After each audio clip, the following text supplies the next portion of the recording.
കുഴപ്പത്തിലേക്ക് നീങ്ങാണ്. കുഴപ്പോ പിന്നെ സംഘടന വണ്ടി തിരിച്ചു വിടും. സംഘടനമല്ല, മരിച്ചത് അവരുടെ ആളാണെന്ന് വരുത്തി തീർക്കാനുള്ള ഗൂഢാലോചന നടന്നുകൊണ്ടിരിക്കുക. ഈ സമയത്ത് അവർക്ക് ഇങ്ങനെ രക്തസാക്ഷി കിട്ടിയാൽ നമുക്കത് വളരെയേറെ ദോഷം ചെയ്യും. ഈ മരിച്ചവൻ ശരിക്കും ഏത് പാർട്ടിയാ? അവൻ മരിച്ചെടുക്കുന്നോട് ചോദിക്കാൻ പറ്റില്ല. എന്ത് തന്നെ ആയാലും ഡെഡ് ബോഡി ആർഡിപിക്ക് വിട്ടുകൊടുക്കുന്ന പ്രശ്നമേ ഉദിക്കുന്നില്ല. മരിച്ച മനുഷ്യൻ INSP കാരനാണെന്ന് നമ്മൾ പറയുന്നു. KRP കാറിൽ ഒരു കറുപ്പ് കൊടി വാർത്തെ, അതിൽ കൊടി വേണ്ടേ? ഒരു കറുത്ത തുണി ആയാലും മതിയോ? കറുത്ത തുണി ഞാൻ പോക്കറ്റിട്ടുണ്ട് എടുക്കുക. KRP ആലോചിക്കാൻ ഇവിടെ സമയമല്ല.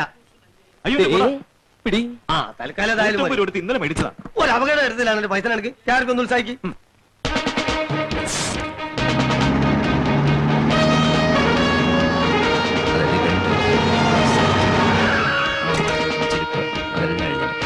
എന്റെ പ്രിയ കൂട്ടുകാരൻ ഗോപാലൻ കുട്ടിയാരെ അങ്ങക്ക് ഈ ഗതി വന്നല്ലോ.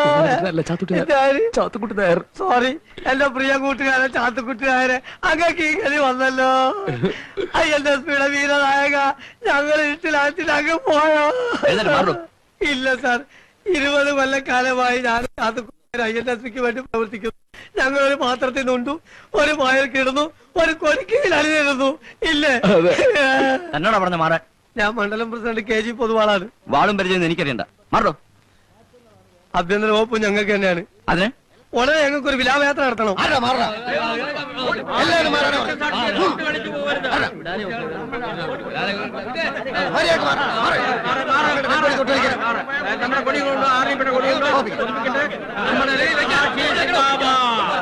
ഞങ്ങളുടെ ഡെഡ് ബോഡി തൊട്ടുപോലും.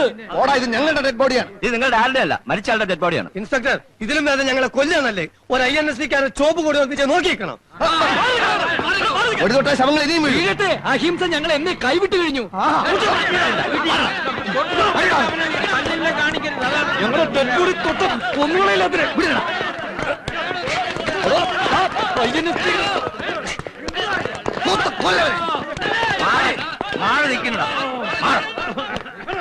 ബോഡി ആംബുലൻസ് കെട്ട്.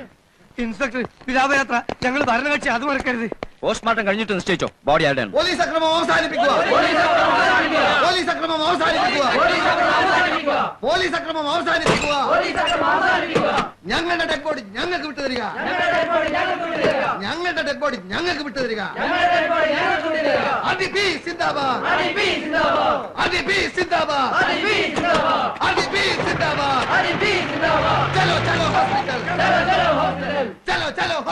ചലോ ചലോ ഹോസ്പിറ്റൽ. ഞങ്ങളുടെ ഡെഡ് ബോഡി ഞങ്ങൾക്ക് വിട്ടുതരിക. RDPക്കാർ മൃഗീയമായി മർദ്ദിച്ചു കൊന്ന INSPയുടെ വീരനായകൻ ശ്രീമാൻ ചാത്തുക്കുട്ടി നായരുടെ നിര്യാണത്തിൽ അനുശോചിക്കാൻ ഇന്ന് മാനങ്കര ജംഗ്ഷനിൽ ചേരുന്ന വൻപിച്ച പൊതുയോഗത്തിൽ നല്ലവരായ നാട്ടുകാർ കൂട്ടം കൂട്ടമായി പങ്കെടുക്കണമെന്ന് ഞങ്ങൾ അഭ്യർത്ഥിക്കുകയാണ്, അപേക്ഷിക്കുകയാണ്. RDPക്കാരായ ചില ആളുകൾ അവരുടെ പതാകയിട്ട് ആസ്പത്രിയിൽ നിലവിളിച്ചുകൊണ്ടിരിക്കുന്നുണ്ട്. പക്ഷെ മോർച്ചറിയിൽ വെച്ച് തന്നെ INSPയുടെ കൊടി പതിപ്പിക്കാനുള്ള എല്ലാ ഏർപ്പാടും ചെയ്തിട്ടുണ്ട്. ശവം മോർച്ചറിയിൽ നിന്ന് ഇറങ്ങുന്നുണ്ടെങ്കിൽ അത് INSPയുടെ കൊടി പതിപ്പിച്ചിട്ടായിരിക്കും. അതെ അതെ, മന്ത്രി എന്ന നിലയിൽ സാർ ഇത്ര ചെയ്യണ്ടു. എല്ലാ പത്രക്കാരും വിളിച്ച് INSP പ്രവർത്തകന്റെ മരണ വാർത്ത അറിഞ്ഞ് ഞാൻ ഞെട്ടി എന്ന് പറയണം. ബാക്കി ഞങ്ങൾ ഏറ്റു. പറ്റുമെങ്കിൽ ഈ പ്രദേശം വരെ വന്ന് സംഭവം ഒന്ന് ചൂടാക്കി തരണം. എന്താ എങ്ങനെ തിരക്കോ? എന്താണ് മന്ത്രി സാറേ, നമ്മുടെ പാർട്ടിക്ക് ഒരു രക്തസാക്ഷി കിട്ടുന്നതിലും വലിയ തിരക്കൊന്നും ഇപ്പൊ തിരുവനന്തപുരത്തില്ലല്ലോ. ഇല്ല, പ്രതികളൊക്കെ ഒളിവിൽ പോയി. Okay okay okay sir, Bharat Mata കി ജയ്.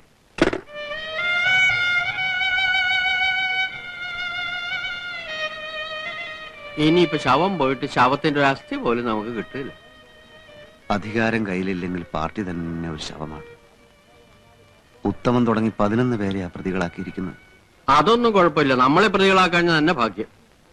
അവരെത്ര കാലം ഒളിവിൽ കഴിയും എന്റെ ഈശ്വര. ഈശ്വരനോ? എന്താണ് കോട്ടപ്പള്ളി ഇത്? നമ്മുടെ പാർട്ടിക്ക് ഈശ്വരൻ ഇല്ലെന്ന് പറഞ്ഞിട്ട്? സോറി, ഒരു അബദ്ധം പറ്റിപ്പോയതാണ്. ഉത്തമനും കൂട്ടി എത്ര കാലം ഒളിവിൽ പോയാലും നമുക്കൊരു പ്രശ്നമില്ല. അവരെ കൊണ്ടിപ്പോ വലിയ ആവശ്യമൊന്നുമില്ലല്ലോ. അത് ശരിയാ, അടുത്തൊന്നും ഒരു തെരഞ്ഞെടുപ്പൊന്നും വരാനില്ലല്ലോ. അവർക്ക് ആര് ഭക്ഷണം കൊടുക്കും? എങ്ങനെ ജീവിക്കും?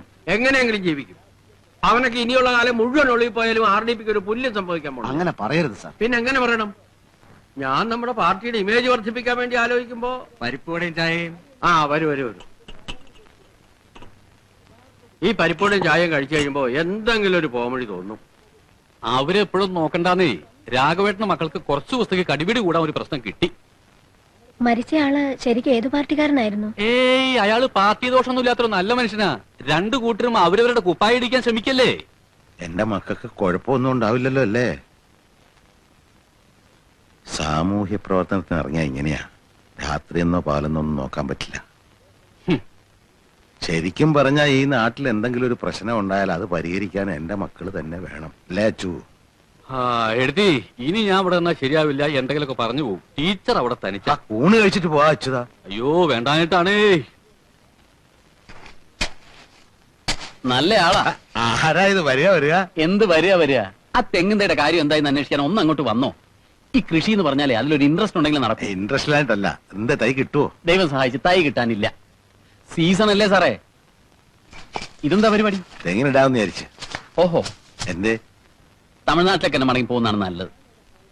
എന്റെ സാറേ, ഈ തെങ്ങിന് പൊട്ടാഷ് ആണല്ലോ പ്രധാനം. ഈ ചാരത്തിൽ എത്ര പൊട്ടാഷ് കാണും? പറ, എത്ര പൊട്ടാഷ് കാണും? 1 കിലോ ചാരത്തിൽ കൂടിയ 10-12 ഗ്രാം. അതൊരുമാതിരി ആന അമ്പഴങ്ങ വിഴിഞ്ഞ പോലെ ഇരിക്കും. പെട്ടെന്നുള്ള റിസൾട്ടാണ് നമുക്ക് ആവശ്യം. യൂറിയ, സൂപ്പർ ഫോസ്ഫേറ്റ്, മൊറിറ്റോ പൊട്ടാഷ് ഇവ കൊണ്ടുള്ള കളി മതി തൽക്കാലം. തെങ്ങിന് ആളുകൾ ചാരവും ചാണവും ഒക്കെ സാധാരണ ഇടാറുണ്ടല്ലോ. അത് ശരി, എന്നെ പഠിപ്പിക്കേ. ആ അതൊക്കെ പോട്ടെ. ഈ ബാലരാമപുരത്തും കുറ്റിയാടിയിലൊന്നും വിത്ത് തേങ്ങ ഇല്ലാത്ത സ്ഥിതിക്ക് അന്ന് പറഞ്ഞില്ലേ അട്ടത്ത് തേങ്ങ അടപ്പുണ്ട്. അതൊന്നും നോക്കണം. അത്യുൽപാദന ശേഷി ഉള്ളതാണെങ്കിൽ നമുക്ക് അത് തന്നെ വെച്ച് കാച്ചാം. പാനു. എന്താ? എന്റെ ഭാര്യയുടെ പേര് ഭാനുമതി എന്നാ. എന്റെ പേര് ഉദയഭാനു എന്നാ. അറിയാ, ഞാനത് ഓർത്തില്ല. ആ ഭാനു, എടി ഭാനു, നീ ചായ എടുത്തു വെക്കെ. ഞാൻ അട്ടത്തേക്ക് ഒന്ന് പോവാ. വാമളെ ഗോവൺ എടുത്തു പോയി. ഒന്ന് പെട്ടെന്നായിക്കോ. സൂക്ഷിച്ചു കാണണം. ഞാൻ മുമ്പ് വീണതാ. അയ്യോ, ഇവിടെ ഉണ്ടായിരുന്ന കോണി എവിടെ? പറഞ്ഞാലും ഗോപണിയോടെ ഇന്നലെ ഇവിടെ കണ്ടാണല്ലോ. അയ്യോ, ഇതിന് കോണിയൊന്നും വേണമെന്നില്ല. ഈ മരത്തിലും ഭിത്തിയിലും ഒക്കെ അള്ളിപ്പിടിച്ച് കയറുന്ന കാര്യത്തിൽ ഞാനൊരു എക്സ്പെർട്ടാ. കോണി എടുക്കാൻ നമുക്ക് വേണ്ടെന്ന്, ഞാൻ കേറിക്കോളാം. എന്താ ഇവിടെ ബഹളം? മനുഷ്യനെ ചിന്തിക്കാനും സമ്മതിക്കില്ലേ? ആരോടോ താൻ? ഞാൻ തേങ്ങ. താൻ തേങ്ങയോ? കൃഷി വകുപ്പിലെ ഉദ്യോഗസ്ഥൻ. അട്ടത്ത് കയറിയാണോ കൃഷി ചെയ്യുന്നത്? വിത്ത് തേങ്ങ സെലക്ട് ചെയ്യാമെന്ന് കരുതി. വേണ്ട വേണ്ട വേണ്ട, അട്ടത്ത് കയറാൻ ഞാൻ സമ്മതിക്കില്ല. ഇയാളാരാ?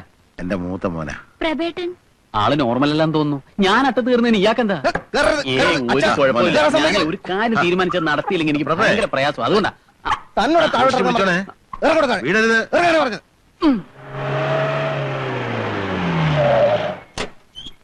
അരിച്ചു വെറുക്കി പരിശോധിക്കണം സാർ. എല്ലാ റൗഡിസത്തിനും നേതാവിന്റെ വീടാ. ആ ചാക്ക് കെട്ടിരിക്കുന്നില്ലേ, അതിനപ്പുറം. അയ്യോ, പോലീസ്!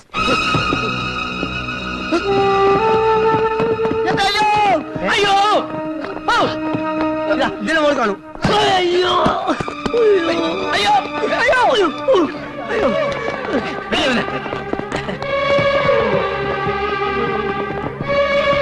നിക്കോടെ.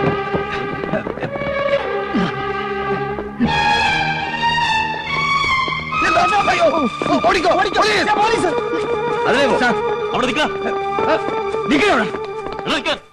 ഞാൻ ആദ്യം വിചാരിച്ചത് വല്ല തുരപ്പനോ പെരിച്ചാഴി എന്തെങ്കിലും ആയിരിക്കുന്നതാണ്. ഇയാളങ്ങനെ ഇതിന്റെ മുകളിൽ ഒന്ന് പെട്ട് പിടിച്ചില്ലേ?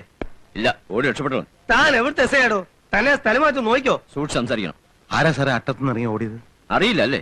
ഒരു കൊലക്കേസിലെ 1-ാം പ്രതിയെ ഒളിപ്പിച്ചു വെച്ചിട്ട് പൊട്ടങ്ങളി കളിക്കുന്നു റാസ്കൾ. സാർ ഞാൻ. താനല്ലേ ഇവിടുത്തെ ഗൃഹനാഥൻ? അതെ. You are under arrest. കൂടി ഒരു പ്രവർത്തകന്റെ അച്ഛനാ. അറസ്റ്റ് ചെയ്യണ്ട. അധികം വലസാടോ. സ്ഥലം മാറ്റാൻ എനിക്ക് പ്രശ്നമില്ല. കേരള ജീപ്പില് അദ്ദേഹം ഒരു തെറ്റും ചെയ്തിട്ടില്ല. പുള്ളി നിരപരാധിയാണ് സാർ. അത് കോടതി നിശ്ചയിച്ചോളൂ.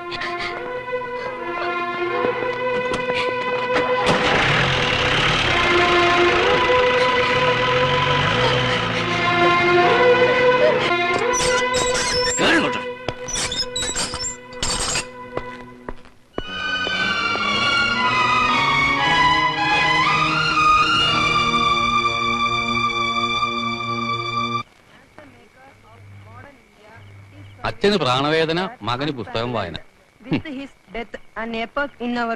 ഈ നേരത്തെ ഇവന്റെ ഒരു തട്ടുപൊളിപ്പം വായന. മനുഷ്യന് കണ്ണും ചവിടും കേൾക്കില്ലല്ലോ. ഒന്ന് പതുക്കെ വായിക്കണം Prashanth. Pandit Motilal Nehru was born on. എന്തായി?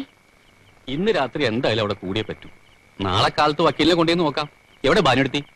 അപ്പ കിടക്കണ കിടപ്പ. ഒരു തുള്ളി വെള്ളം പോലും കുടിച്ചിട്ടില്ല. അങ്ങനെ ആയാ പറ്റില്ലല്ലോ. ഇരിക്കൂ. അയ്യയ്യേ, ഇത് എന്തൊരു കിടപ്പാത്. ലോകത്ത് ഇന്നുവരെ ആരെയും പോലീസ് പിടിച്ചിട്ടില്ലേ? രാഘവേട്ടനെ അവര് കൊല്ലൊന്നുമില്ല. നീ ആളെ കണ്ടോ അച്ചു? കാണാതെ ഈ നേരം വരെ ഞങ്ങൾ അവിടെ ഇരിക്കില്ലായിരുന്നു. നിങ്ങൾ ഒന്നുകൊണ്ടും വിഷമിക്കണ്ടെന്ന് പറയാൻ മൂപ്പർ എന്നെ ഏൽപ്പിച്ചത്. ഇനി വേണം സമാധാനമായിട്ട് ജീവിക്കാനെന്നും പറഞ്ഞു വന്ന ആളാ. എനിക്ക് ഈ തങ്ങട് കേൾക്കുമ്പോഴാ അവിടെ ഇപ്പൊ എന്താ സമാധാനക്കേട്? ഒരു നിലയ്ക്ക് പറഞ്ഞാൽ ഇവിടത്തേക്കാ സമാധാനം അവിടെ ഉള്ളതാണ് എന്റെ പക്ഷം. ഇനി ഞാൻ പറഞ്ഞിട്ട് വിശ്വാസം ആവില്ലെങ്കിൽ ഒന്ന് ചെന്ന് പറഞ്ഞു കൊടുക്കൂ. അല്ല ഞാനിപ്പോ എന്താ പറയാ, ഞാൻ അവിടെ നിന്നാൽ ശരിയാവില്ല. അവര് കരയുന്ന കണ്ടാ വെറുതെ എന്റെ കണ്ണിന്ന് വെള്ളം വരും. സമാധാനിപ്പിക്കാൻ 2-3 വാക്ക് പറഞ്ഞാൽ മതി. അത് മതിയല്ലേ? മതി. ആ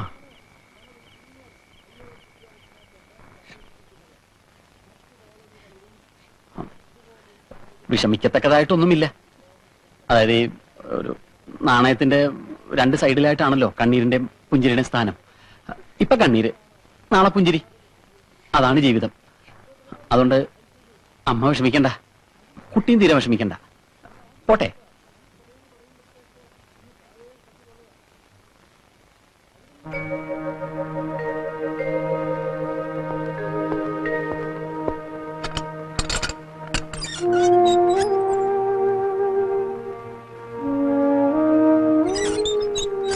വരണം വരണം. സാർ, ഒരു മുണ്ടെടുക്കാൻ പോലും അനുവദിച്ചില്ലേ? ലോക്കപ്പിൽ അത് പാടില്ല. പ്രതി മുണ്ടുരിഞ്ഞ് ഉത്തരത്തിലോ ജനലടിയിലോ കെട്ടിത്തൂങ്ങി ചത്താൽ പിന്നെ ഞാനായിരിക്കും ലോക്കപ്പിലാകുക. സാർ, ഈ ഡ്രസ് അങ്ങോട്ട് കൊടുക്കും. ഇരിക്കും മിസ്റ്റർ നായർ, ഇരുന്നോളൂ. ഇന്നലെ നിങ്ങളൊരു പ്രതിയായിരുന്നു, ഇന്ന് നിങ്ങൾ അതല്ല. പോസ്റ്റ്മോർട്ടം റിപ്പോർട്ട് വന്നപ്പോ മരണം സംഭവിച്ചത് അടികൊണ്ടോ കുത്തുകൊണ്ടോ അല്ലാന്ന് വ്യക്തമായി. അതെ, മരണകാരണം ഹൃദയസ്തംഭനമാണത്രേ. 3-4 പ്രാവശ്യം അറ്റാക്ക് വന്ന ആളാണത്രേ മരിച്ച ചാത്തുക്കുട്ടി നായർ. ഒരാളുടെയും വിരലടയാളം പോലും ആ ദേഹത്തുണ്ടായിരുന്നില്ല. അങ്ങനെ കൊലക്കേസിലെ പ്രതികളെ അല്ലാതായി. രാഘവേട്ടനൊരു യോഗം ഉണ്ടായിരുന്നു ലോക്കപ്പിൽ കിടക്കാൻ, അത് കഴിഞ്ഞു എന്ന് കരുതിയാ മതി. മിസ്റ്റർ നായർ, ഇവിടെ ഒന്ന് ഒപ്പിട്ടേക്ക്. അപ്പൊ സാർ എന്നെ ഇന്നലെ റാസ്കൽ എന്നൊക്കെ വിളിച്ചത് വെറുതെ ആയി. അതൊക്കെ എന്റെ ഡ്യൂട്ടിയുടെ ഭാഗമല്ലേ മിസ്റ്റർ നായർ. റാസ്കൽ എന്ന് വിളിക്കുന്നോ? ആ, വേണമെങ്കിൽ മിസ്റ്റർ നായർ എന്നെ ഒരു വർഷം റാസ്കൽ എന്ന് വിളിച്ചോളൂ. അപ്പൊ പിന്നെ കാണാം. അത് വേണോ?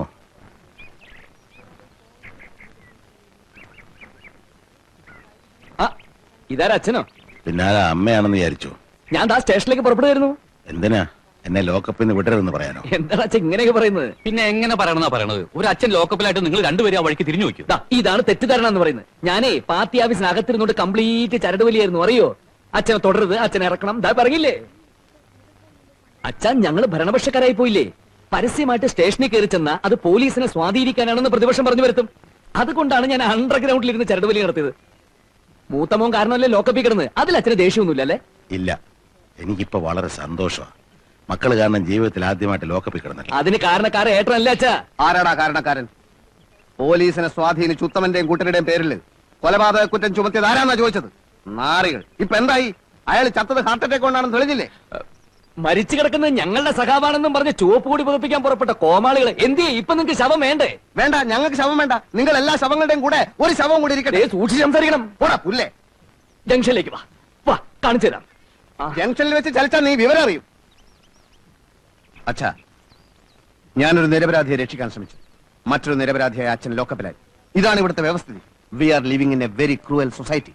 ഇവിടുത്തെ ക്രമസമാധാന നില ആകെ തകരാറിലായിരിക്കുന്നു. ഇപ്പൊ അച്ഛന് മനസ്സിലായില്ലേ? നീ പ്രതിപക്ഷമാണല്ലോ, എന്നിട്ട് എന്തേ സ്റ്റേഷനിലൊന്നും വന്നില്ല? അച്ഛാ, അച്ഛൻ വെറുമൊരു അച്ഛനല്ല, ഒരു വിപ്ലവകാരിയുടെ അച്ഛനാണ്. വിയറ്റ്നാമിലെയും ക്യൂബയിലെയും എത്രയോ അച്ഛന്മാരെ പറ്റി അച്ഛൻ അറിയോ? മക്കളുടെ ചിതയിൽ നിന്ന് തോക്കെടുത്ത ധീരന്മാർ. ഇവിടെ ഇപ്പൊ മക്കളുടെ ചെടിയില്ലല്ലോ. ഇത് ഞങ്ങളുടെ കുടുംബ പ്രശ്നമാണ്. അച്ഛനെ ലോക്കപ്പിൽ നിന്ന് വിട്ടില്ലെങ്കിൽ പോലീസ് സ്റ്റേഷൻ ആക്രമിക്കാനായിരുന്നു ഞങ്ങളുടെ പരിപാടി. അയ്യോ, അത്രയ്ക്കൊന്നും വേണ്ടിയിരുന്നില്ല. സായുധ വിപ്ലവം ഞങ്ങൾക്ക് പുത്തരിയൊന്നല്ല അച്ഛാ.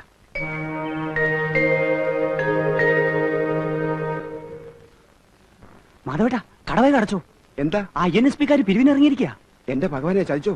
1000-10,000 ഒക്കെ ചോദിക്കുന്നത്. കൊടുക്കാഞ്ഞാലോ തെറിവിളിയും ജീവൻ വേണി ഓടിക്കും. ഞാൻ മറ്റുള്ളവരോടൊക്കെ പറയട്ടെ. അവരെവിടെ എത്തി? സെയിൽ ടാക്സ് കൊണ്ട് കട റൈഡ് അയക്കും.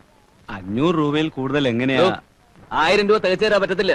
ഇതേ ഭാരതയാത്രയാ, അല്ലാതെ കണ്ട എരപ്പാളുകൾക്ക് കഞ്ഞി വീഴ്ത്താനുള്ളതല്ല. അതും യശ്വന്ത് സഹായുടെ ഭാരതയാത്ര. മര്യാദ കാശെടുക്കടോ.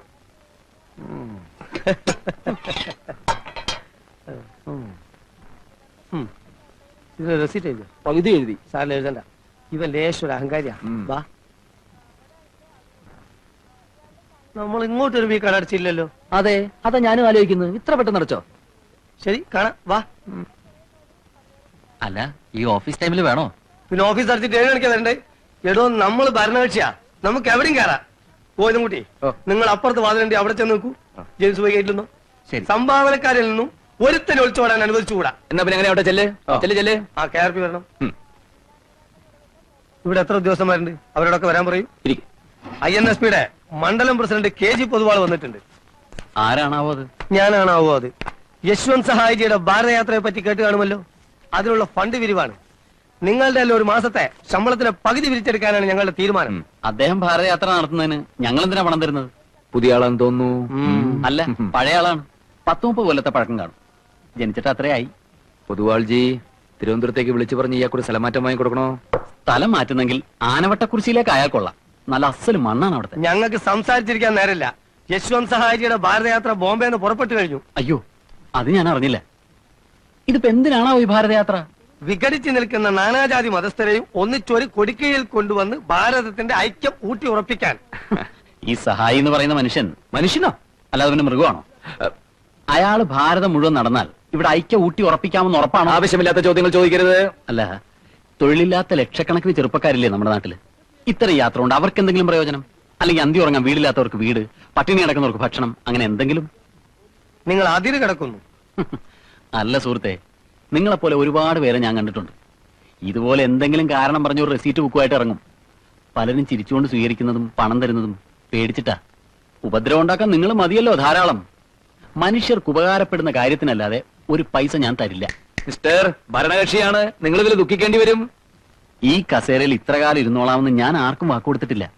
അത്യാവശ്യത്തിനുള്ള ആരോഗ്യമുണ്ട്. കൂലിപ്പണി ചെയ്താലും ജീവിക്കാം. പൊതുവാൾജി ഇപ്പൊ തന്നെ കൃഷിമന്ത്രി വിളിച്ചാലോ? ചെന്ന് വിളിച്ചു പറ, നട്ടലുള്ള ഒരു ഉദ്യോഗസ്ഥൻ ഇവിടെ ഉണ്ടെന്ന്. ഓ പൊതുവാൾജി എനിക്കിനെ ചോര കളക്കണ്ടട്ടാ. Cool down KRP, cool down. നമുക്ക് പിന്നെ നിയമപരമായി തന്നെ ഒതുക്കാം. തന്റെ കാര്യം ഞാൻ ഏറ്റു. ഏറ്റു എന്ന് പറഞ്ഞാൽ ഏറ്റു. സംശയിക്കണ്ട, ഞാൻ ഏറ്റു. പൊതുവാൾജി ഏറ്റിട്ടാ. അവന്റെ ഒരു യശ്വന്ത് സഹായി.